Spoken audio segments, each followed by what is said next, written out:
What's up guys, welcome back to another video, and today I'm gonna show you everything you need to know about the legs. I'm gonna try to give you as much information as possible, as many tips as possible to help you build some huge legs. So let's get right into it. First of all, I want to discuss why people hate leg days so much. First of all, they're just being pussies. Honestly, you should just do leg day anyway, even if it's hard.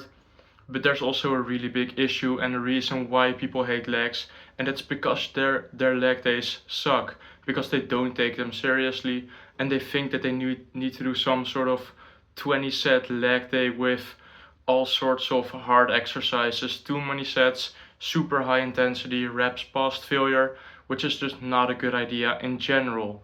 And that's why they dread leg days so much. It's because their leg days suck so much, which your leg days don't have to suck if you're actually good at training your legs. So my advice for those people would be to either split their leg days between multiple workouts, which you can do in a posterior or an anterior posterior split. Half your leg day goes to the front of your body in a session, and then the other session where you train the back of your body would be training the rest of your legs, the back of your legs. That's an option, but the best thing you can do here is to just do less sets. Don't train as hard, because those people do all sorts of supersets, reps past failure. So just take your sets to 1 to 0 RAR, reps in reserve, and yeah, keep it at 1 to 3 sets per exercise. You don't need to do 4 exercises to do the same thing. Either people do squats and hack squats and Bulgarian split squats. That's not needed at all. Just do one squat pattern if you're gonna do any. So let's get right into it. First of all, the quads. They're a really big muscle, of course. They're the most important muscle, in my opinion, for big legs, or they're always going to be the most important muscle for big legs.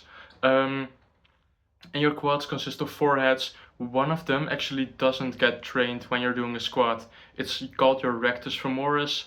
It's a pretty big part of your quadriceps, and it doesn't get trained in a squat pattern due to antagonistic inhibition, which pretty much means it gets shortened and lengthened at the same time, which leads to a net neutral state. It doesn't contract, it doesn't get longer, so it doesn't really contribute to a leg press or squat pattern. So that's why you should perform an exercise with just knee extension, which would be the motion you perform in a leg extension. You can also do a sissy squat if your knees hurt. That's very recommended. It's gonna make your knees stronger.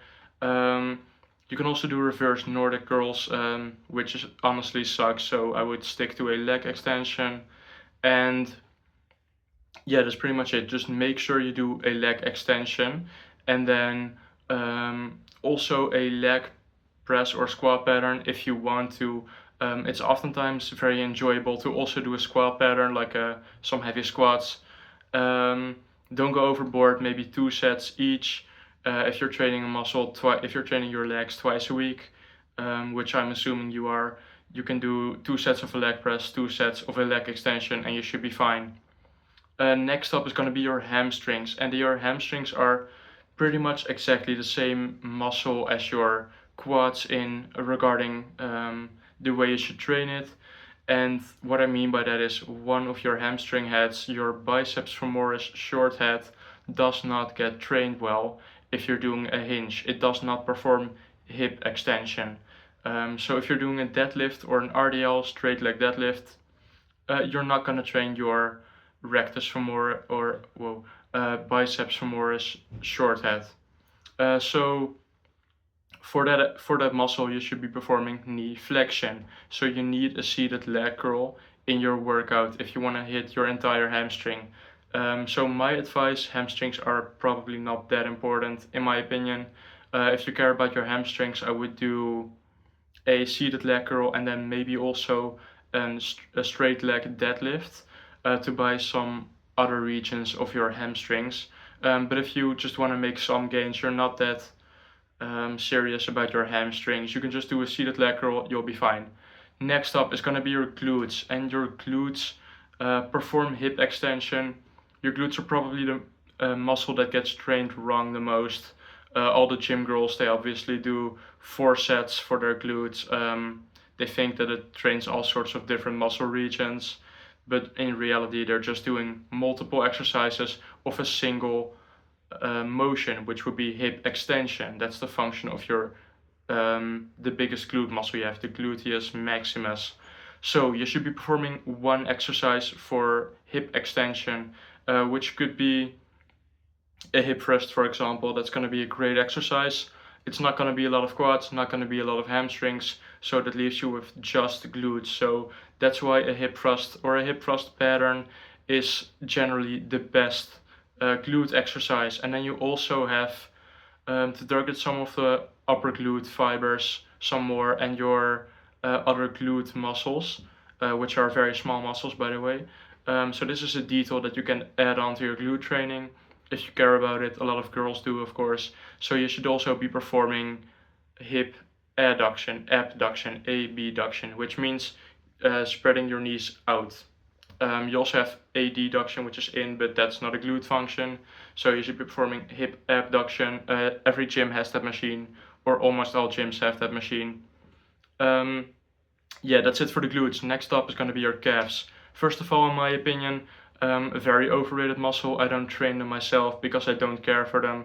I don't think they're aesthetic. But if you do want to train them, if you actually want to grow your gastrocnemius, which is what people are generally talking about when they mean calves. If you picture a set of good calves in your mind right now, you are looking at the muscles at the gastrocnemius. You're thinking of a developed gastrocnemius, most important muscle. So how you're gonna grow that is by doing a calf raise, which is obvious, but you need to have a straight leg. So your quad should be flexed, your entire leg should be straight, and you should also be performing a half reps in the stretch of the calf raises. So a straight leg and half reps in the stretch. That's going to be the best for your gastrocnemius. That's what you should be doing for your calves.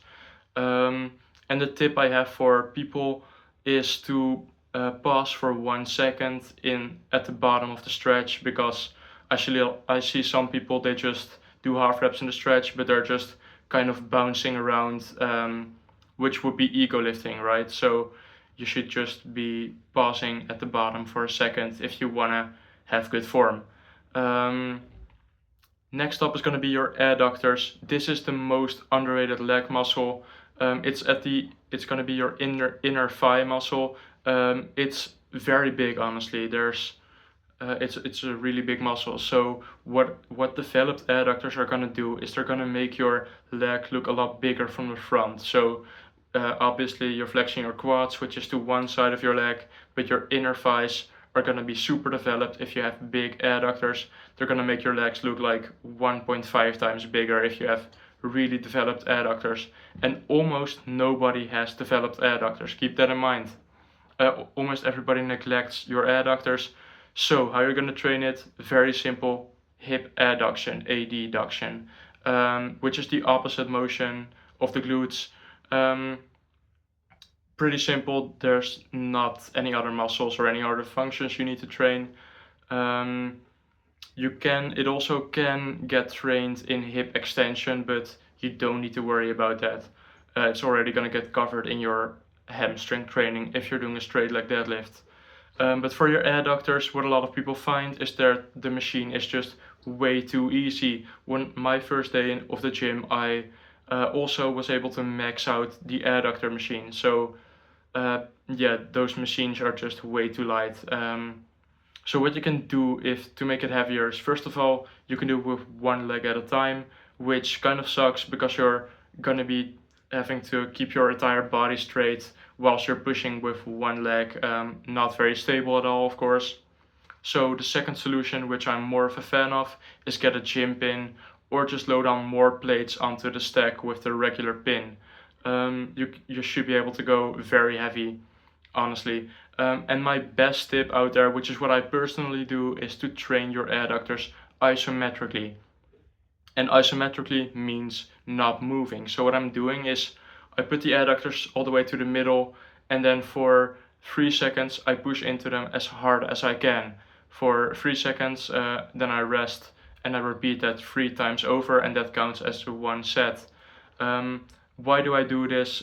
It's just very effective for muscle growth, lots of mechanical tension, lots of motor unit recruitment, and also I don't have to get a bunch of plates, and I also don't have to, I don't think I would be doing enough weight if I loaded on a bunch of plates onto the gym pin. I think I would still be able to max it out easily. So that's everything for today. It's been kind of a long video. Thanks for watching. If you watched it to the end, let me know what muscles if you want me to talk about next, if there's any questions you have, and I will probably make a video on it too, as I've done previously. If you want a good leg workout, you can also download my app Lift Better, which is in my channel description. It's got science-based workouts, so if you care, you can download that too. Bye, thanks for watching.